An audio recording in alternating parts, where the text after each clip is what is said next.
करुणाकरा अखिलेश्वरा Sai Narayana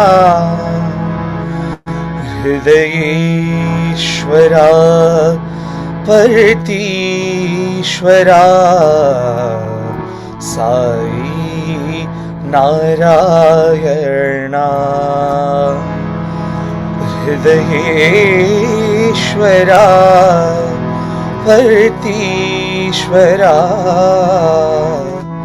Sai Narayana.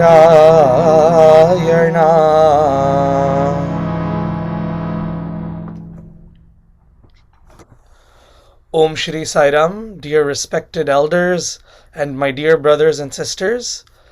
I offer myself at the divine lotus feet of my Guru, God, and best friend, Bhagavan Shri Satya Sai Baba. Thank you so much for this wonderful opportunity to spend time with all of you. So, as Auntie mentioned, I consider myself very fortunate to be born into a family that was already in the fold of Bhagavan Shri Satya Sai Baba when I was born.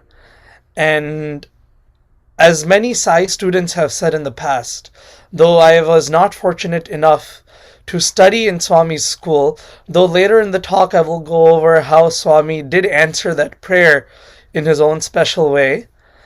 Though I did not formally study at Swami's school, I always try to consider myself and try to conduct myself in the manner that I am a Sai student. For being a Sai student is not just restricted to his university, but it applies to the entire universe, because the entire universe is the university of Bhagavan. And so I consider myself fortunate to be born into a Sai family, because I never have undergone a phase where I had to question, is Bhagavan Shri Satya Sai Baba God walking on 2 feet? It was the first fact that my mind comprehended as I grew up. It was the one and only thing that my parents had me see, the one and only fact that my heart ever trusted in as someone growing up. And so I consider myself fortunate, and many youth and many young Sai devotees, young Sai messengers that are now carrying forward Swami's mission into the 21st century. Many of them are so fortunate that they were, from day one itself, were already in Swami's fold. Of course, there's some pros and cons with that. Many of you senior devotees have beautiful stories of how you came to Swami.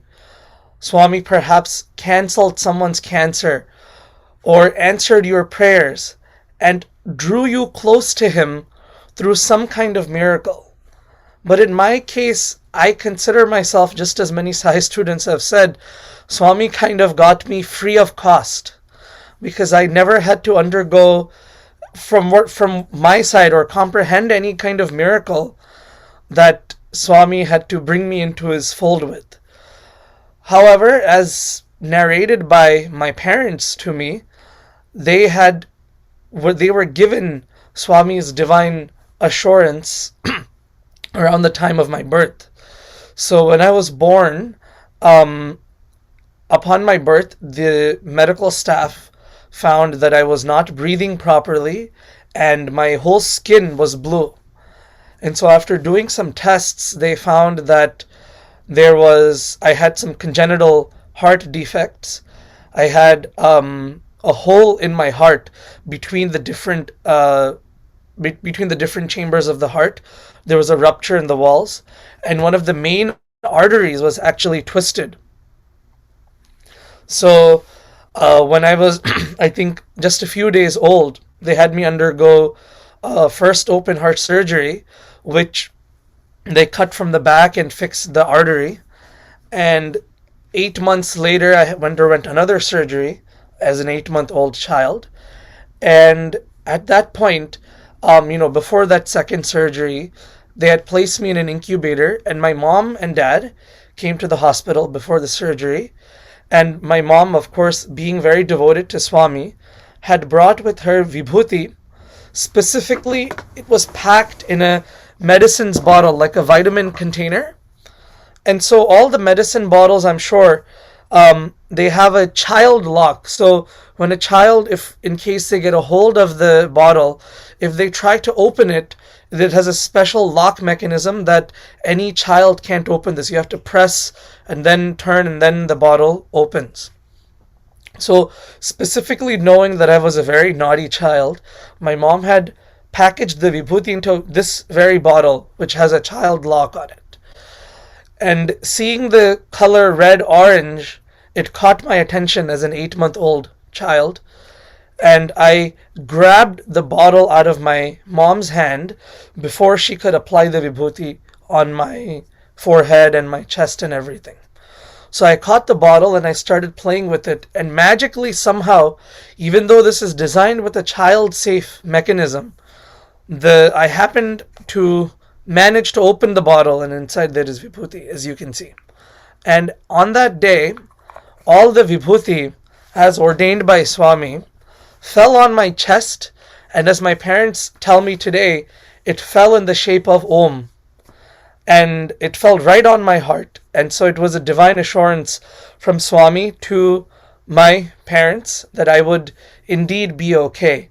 And it is because of that blessing of Swami when I was 8 months old that I'm still alive today without any sort of health restrictions, being able to sing his glory and share his love with everyone around the world. And so my gratitude to my parents for bringing me into Swami's fold and sharing with me this love of Swami that has made me the person that I am today. And so as I grew older, whenever we would go for long drives in the car, I would always ask my parents to play bhajans. Somehow I always had an affinity for bhajans. My dad's parents, my paternal grandparents, were the ones who came to Swami in 1966. My grandfather was working in the Indian railway system in Vadodara, Gujarat, and he would get this railway ticket concession every year where they would allow you to take your family on vacation on the Indian Railways for free. And so in 1966, they were deciding where to go. And at the same time, I believe the Shri Satya Sai Seva Organization of Gujarat had an exhibition in the city of Gujarat about Swami. And so my dad and my grandparents happened to go, and there they were introduced to Swami. And my dad somehow was my dad was only 6 or 7 years old then, and he was so attracted by Swami's form. They were distributing Swami's pictures to all the attendees. They were actually selling them for 5 rupees each. And so my dad and my grandfather lined up to purchase this picture of Swami because they thought, this is such a wonderful personality. He's done so much seva, so many service activities and projects. They were devotees of Shirdi Sai Baba then, but they were just being introduced to Satya Sai Baba. But anyways, they were standing in line about to buy this picture of Swami. But by the time it was my dad's turn, they said, now we're going to distribute the pictures for free. So as I mentioned earlier, Swami got me for free of cost, and my family earlier too. Swami held no restrictions of money or anything. Swami entered our lives, and as the popular saying goes, if you do not open your hearts to Swami, don't worry, because he will break in and push into your heart, and he will forever install yourself. If he has decided to install yourself in your heart, there is nothing you can do to stop the flow of his divine love. And so, going back to when I was a baby, when I was 8 months old and the surgery that was done, they had cut right across my chest and fixed my heart. Thankfully, with Swami's grace, the surgery went well. And so, even now, I have a scar that runs right down the front of my chest. And as I started getting a little older, I would be curious because I didn't have any memory or recollection of that surgery. But I would ask my mom, why do I have this line on my chest that not everybody else has? And so my mom, in her wonderful way, explained that, see, Hanuman, he is ripping his chest open and showing beautiful form of Rama and Sita inside. Hanuman has a scar across his chest. He's ripping, and inside is Lord Shri Rama. So my mom explained that just like Hanuman has that scar, you too have that scar, and inside is Bhagavan Shri Satya Sai Baba. And as a 3 or 4 year old child, I couldn't understand all of these medical terminologies, and so that was the best possible way that my mom could have explained the scar on my chest. And even till this day, as soon as that my mom had given me that explanation, she brought a picture of Hanuman where he's ripping his chest and we see Rama and Sita inside, and she kept that picture above my bed. And even till this day, that picture is still there right here inside. And so that inculcation of Swami into daily life started thanks to the wonderful upbringing of my parents, particularly my mother. And so as I grew older, as I said, I would only want to listen to bhajans. And that, of course, was inculcated by my grandparents.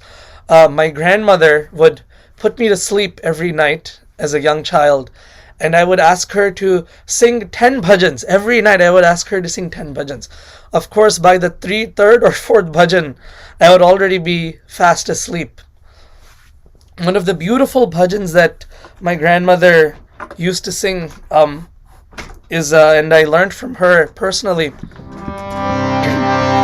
Sundaravadani Suguna Manohari Mandahasa Mukha Sashivadani Sundaravadani Suguna Manohari Chandana Kumkuma Alankritavadani Chandana Kumkuma Alankritavadani.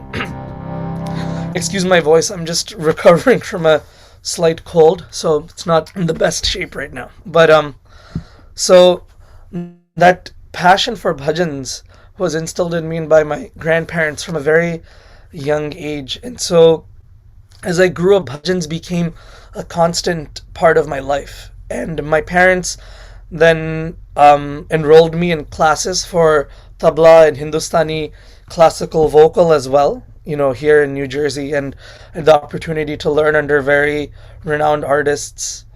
Then as I grew up, as a continuing to participate in the Sai Center activities, continuing to learn bhajans, as a 13 or 14-year-old, it was time for me to enroll in high school. And here the school calendar runs from the months of September through June.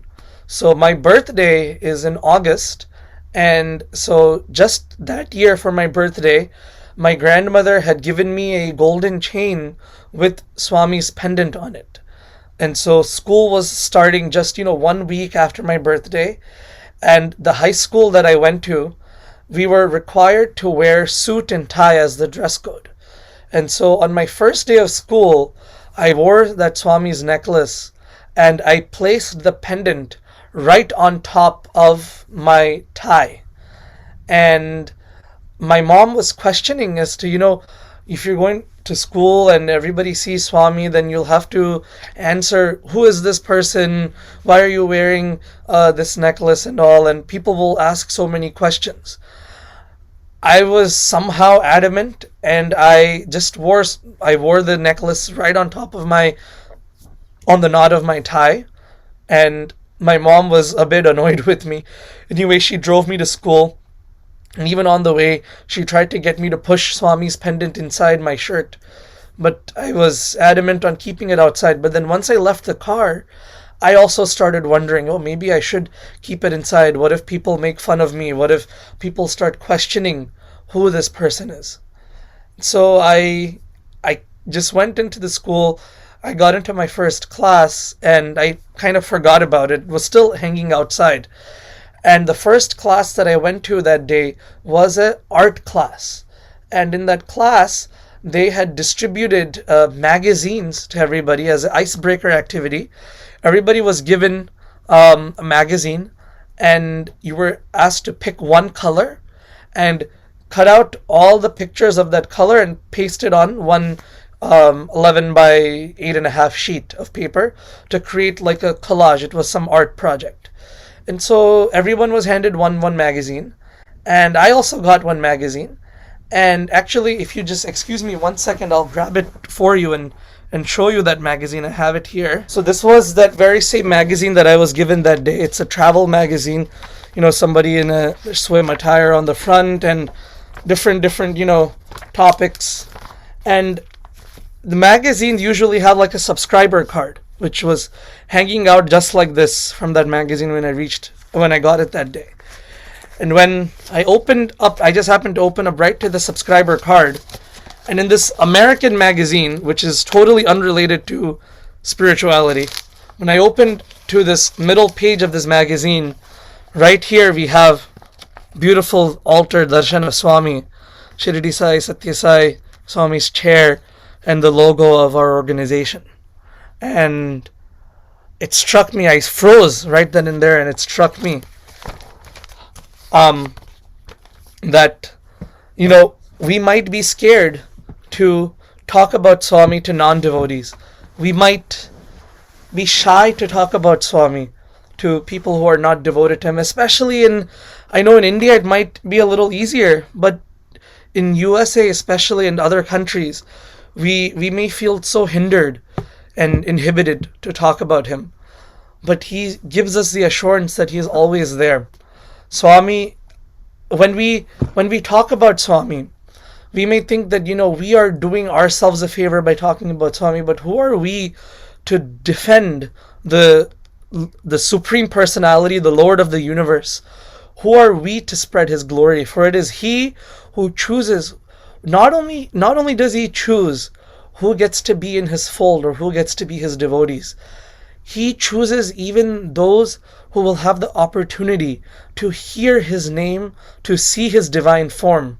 And so when we even say Sairam or talk about Swami in the public forum, we are giving our peers, our friends, and our colleagues the ultimate gift of many, many lifetimes, just by giving them the chance to hear Swami's name as we talk about him.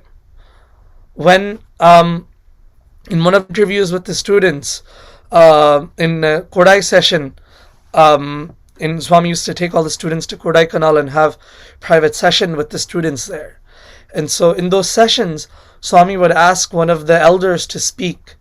And so one of the elders rose and spoke, and they were glorifying Swami in all their gusto and enthusiasm. And they were saying, Swami, we have done so much penance for thousands and thousands of lifetimes to be able to be in your divine presence today, to be in your divine fold.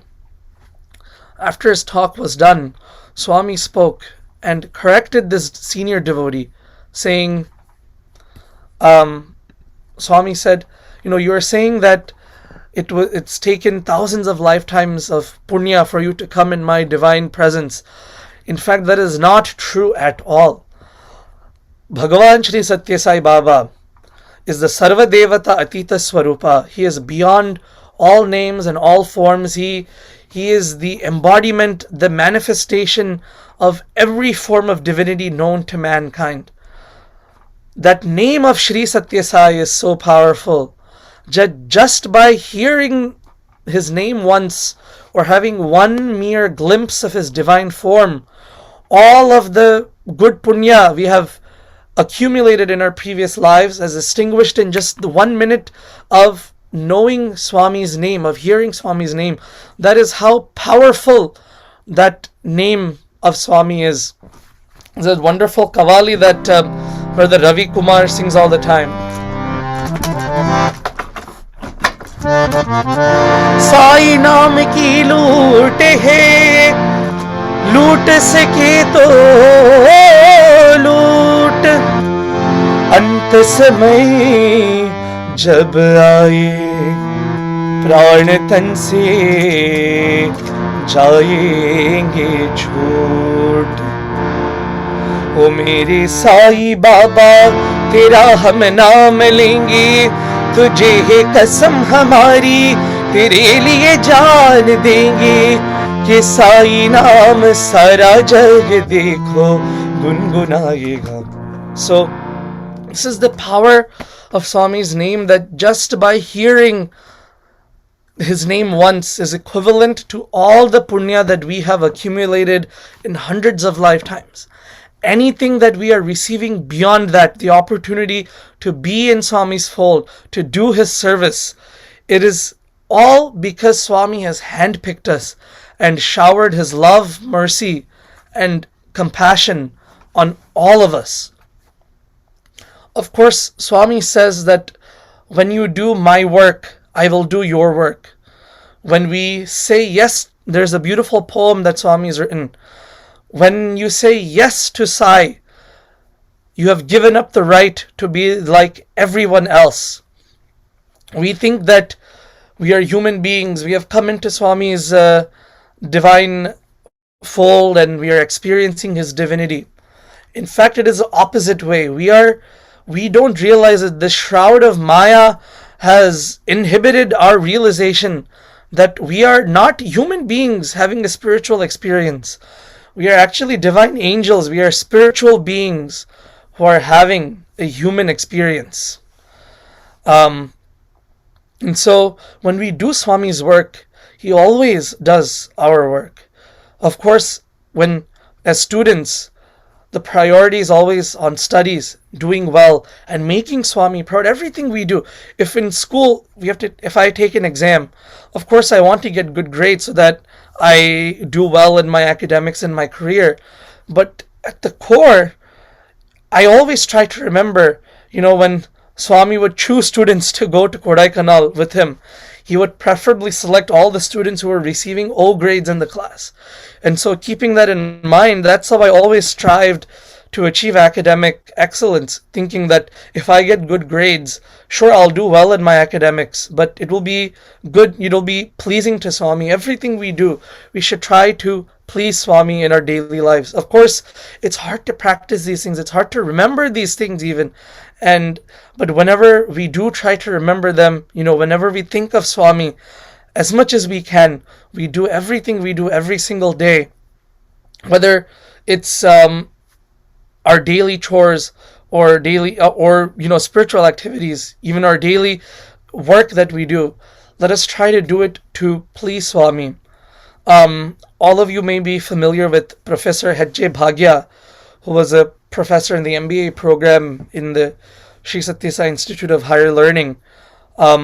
At one point he wanted to retire, and he said to Swami, I want to just have a very spiritual life and not worry about all of these mundane things. And Swami rejected his resignation, saying, why do you want to have a spiritual life? And he said, Swami, so that I can achieve moksha. Swami is the sanctioning authority of moksha. He is the one who gives moksha. So Swami told Professor Bhagia, saying, see, you are separating spiritual life and worldly life. You are saying you don't want to teach in the MBA program because you want to focus on your spiritual sadhana. Until you keep separating spiritual life and worldly life, I, the sanctioning authority of moksha, will not grant you what you are wishing for even 10,000 births. So if we think that achieving Swami or achieving oneness with God is going to come through going into the forest and leaving all our worldly activities aside, we're not going to achieve moksha that way. When we take Swami into our daily lives and do everything as an act pleasing to him, then only we will be able to progress on that spiritual journey per Swami's guidance. Everything should be Sarvam Khalvidam Brahma. Everything should be dedicated to Bhagavan. Sarvam Brahmamayam, Sarvam Sai Arpanam, Sarvam Sai Shwararpanam Astu. That is how we should strive to go about our daily lives. And so in school, I always tried to do my activities, in all my extracurricular activities, as well as pleasing to Swami. And so in my undergrad, I had the opportunity to do research on the side of my regular studies. I was doing research in the medical college where I went to school, and I was working on, I had a big interest in cardiac health and cardiology, so I was doing research in a cardiology lab about specific proteins that are particularly important in heart attacks. We were trying to detect certain proteins that can be targeted to prevent heart attacks in mice. So we were doing that experiment. And so I'd written some papers, and I had the opportunity to present this research at various different conferences. And so I saw, I went to in the USA, we have a national conference of undergraduate research. So I went to that. And at that conference, this was in 2016, April of 2016. And so I went to that conference where they announced that November, they would be having the first international undergraduate research conference. So I was curious about it, and I looked up, more information about the conference. I applied, and I thought, I saw on the website for that conference that because it's the first conference, they would only be allowing 200 students to participate. So I thought there is no way that I'm going to be selected to go to this conference. I put in my application, I submitted my research papers, and surprisingly, they got back saying, we've accepted you and you can come to the conference. This conference was being held in Doha, Qatar, in the Middle East. And I had no idea that I would be accepted. Anyways, Swami's grace, somehow I got accepted. Now the next issue became, how do I get to Doha? How do I pay for the tickets and hotels and everything? As you know, in the Middle Eastern cities like Dubai, Doha, and like Abu Dhabi, the accommodations and flights and everything can be so expensive. So there was another student from there were 4 other students from my university who had been accepted to present their research at this conference. And so my university had come to know that we had been accepted. So they sent the 5 of us an email saying, congratulations on being accepted to this conference. The university is able to provide a grant to 2 of the 5 people in order for provide, all the financial support required to go to the conference and offer all the accommodation and food and all expenses. The university was able to provide grant funding for 2 students out of the 5 from my university who were accepted. And they said, you have to just submit a personal statement, and we'll have 1 round of interviews to decide, whose research is the best out of the 5, and we'll decide out of the 5 who we can provide funding to send to this conference, because it was very prestigious for the university as well. And so I thought, there's no way out of the 5 that they're going to select me as one of the people to go. But anyways, since I'd already come this far, also the main important thing about this conference was it was happening right in the weekend of Global Akhanda Bhajan. And in the 26 years that I've been alive, I have not missed a single Global Akhanda Bhajan here in New Jersey. It's just, even when I was 5 years old, I would want to stay at the Akhanda Bhajan the entire 24 hours and maintain the vigil for all 24 hours. So I did not want to skip out on Akhanda Bhajan, and this conference was happening at the same time. But anyways, I went forward with it, and I thought, now the scholarship process is in place to receive this grant to travel, and maybe, Swami will want me to stay back in New Jersey for the Akhanda Bhajan and not allow me to go.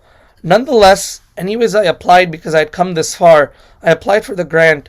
Somehow I got the grant also to go. So I'm like, okay, now I can't do anything.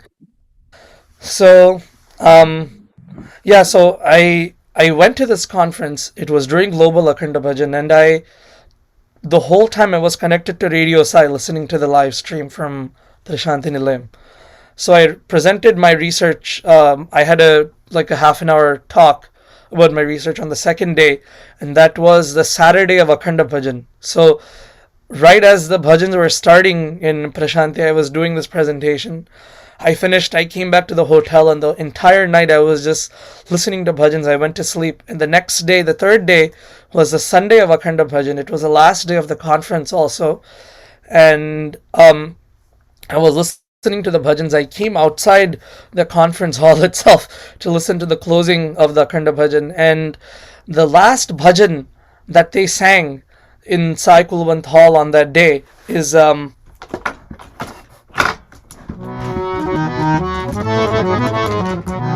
Shambho Shankar Deva Bhole Baba Mahadeva Sai Baba Mahadeva.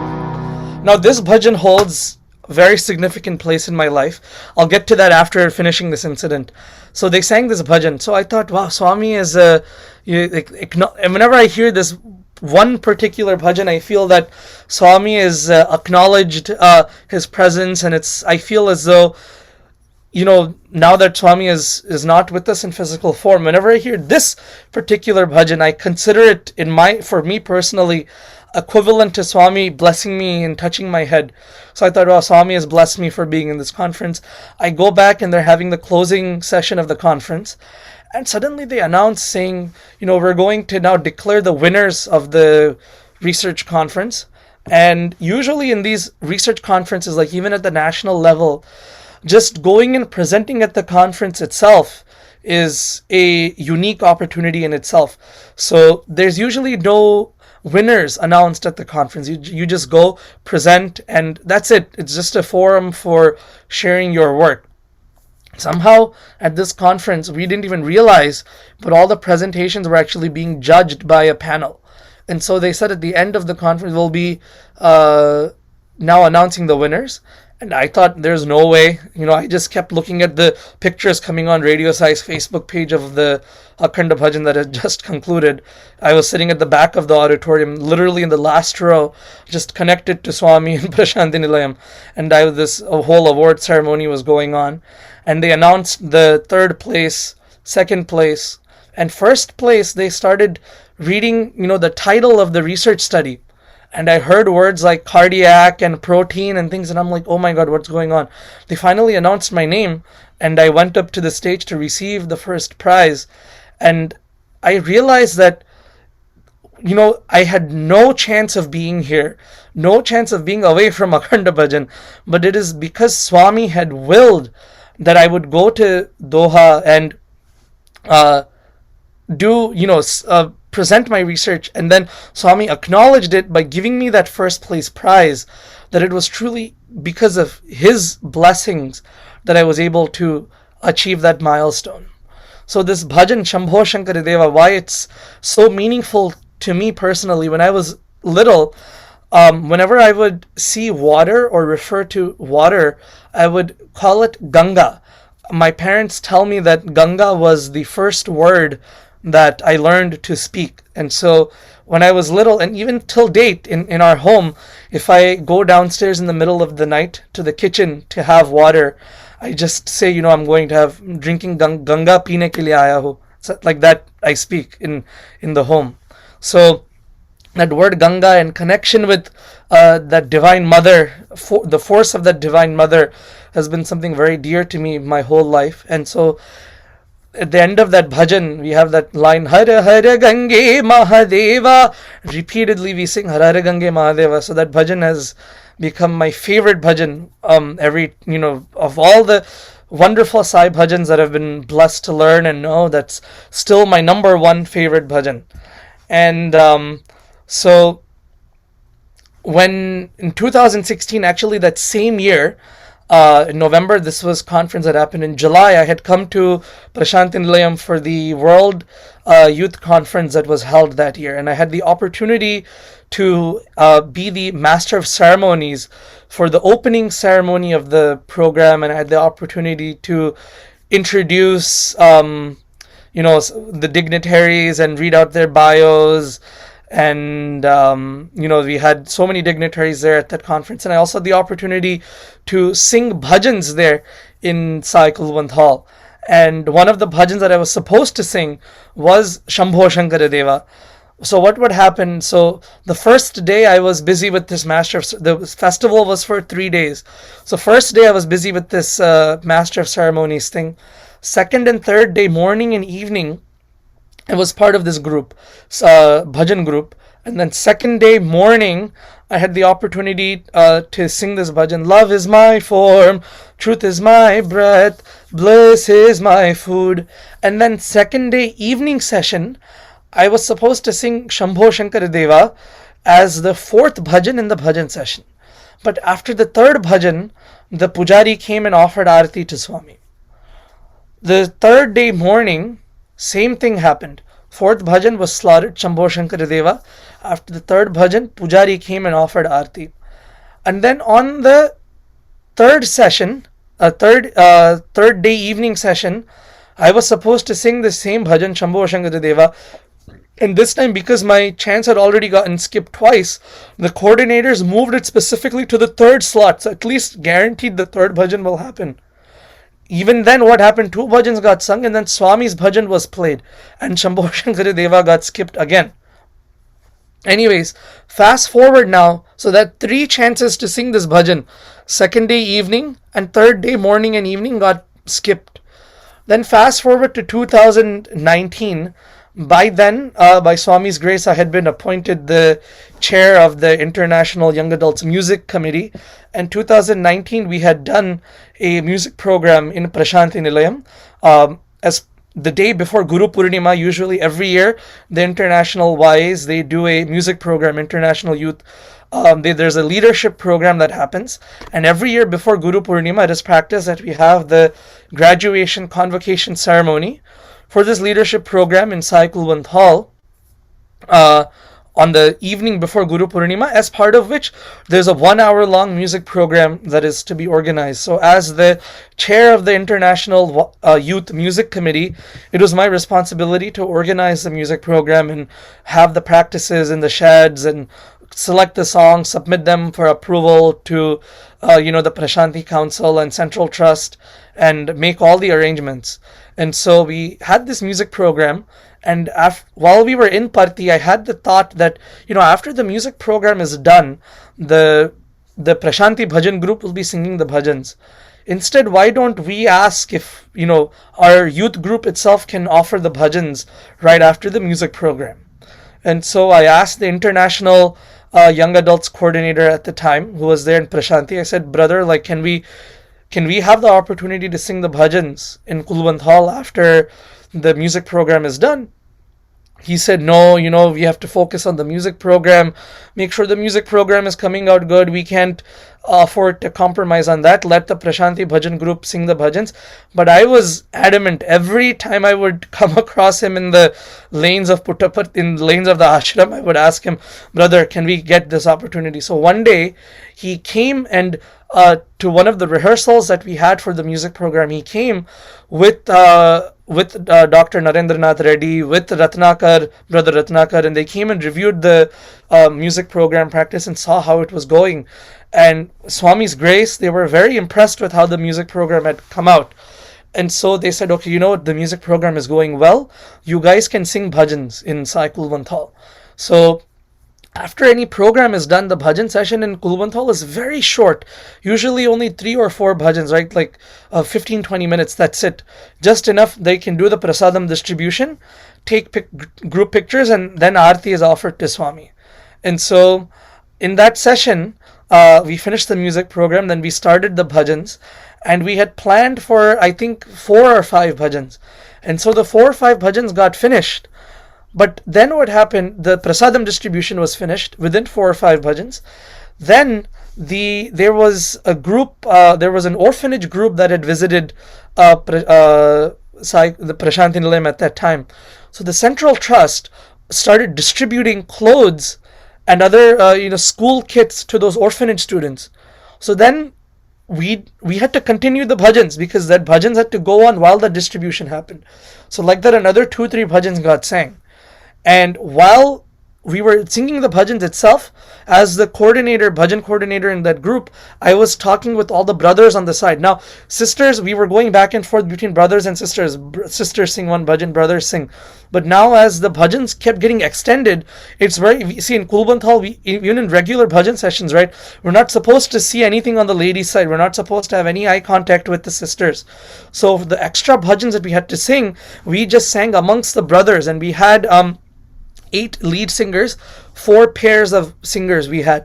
So we were just discussing amongst ourselves, and the boys just continued to sing bhajans. And so that distribution got finished. Then they decided that the music program participants and all the graduates of the leadership program, they wanted to give them saris and safari pieces. So that distribution went on for another 4 bhajans. So like that, instead of singing 4 or 5 bhajans in that session, we ended up singing 12 bhajans. And in that process, I and my singing partner ended up leading 3 bhajans in Sai Kulbant Hall. And after the session was done, one of my group mates from that 2016 group reminded me, saying, hey, in 2016 your chance to sing bhajans got skipped 3 times. Today, 3 years later, Swami fulfilled that wish, and all those 3 missed chances were compensated for 3 years later, all in one session. And I got to sing 3 bhajans in that one session, and also play tabla for that bhajan session in Sai Kulbant Hall. In 2019, when we had the chance to sing bhajans, the one bhajan I was supposed to sing was Shambho Shankar Deva, of course, because I wanted to sing it 3 years ago. But what happened on that day in 2019, when we had that session in the evening, the morning session, the nursing college students had done a gratitude program, and they sang Shambho Shankar Deva in the morning. So of course, if one bhajan is sung on the same day, you don't want to repeat it, in the program that same evening. So Swami still prevented me from singing Shambho Shankar Deva in Sai Kulbant Hall. I think, I still need to progress spiritually towards him so that I have that opportunity, because now looking back at it, that bhajan, anytime I've sung it, I've never been able to complete it without Ganga flowing from my eyes. I would have broken down in front of thousands of people in Sai Kulbant Hall. And so Swami, in his own special way, prevented me from singing that bhajan for him in Kulbant Hall. But of course, that bhajan is still the most special one in my life.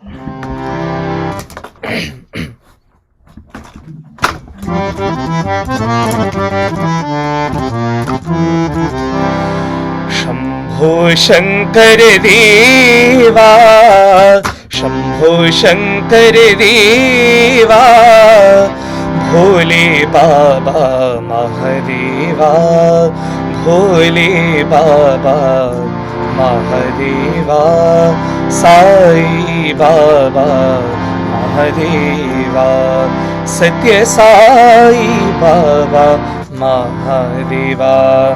Pahi Prabho Sharanam Deva, Pahi Prabho Sharanam Deva, Pahi Prabho Sharanam Deva, Pahi Prabho Sharanam Deva, Bhole Baba Mahadeva, Sai Baba Mahadeva, Shambho Shankar Deva, Bhole Baba Mahadeva, Sai Baba Mahadeva.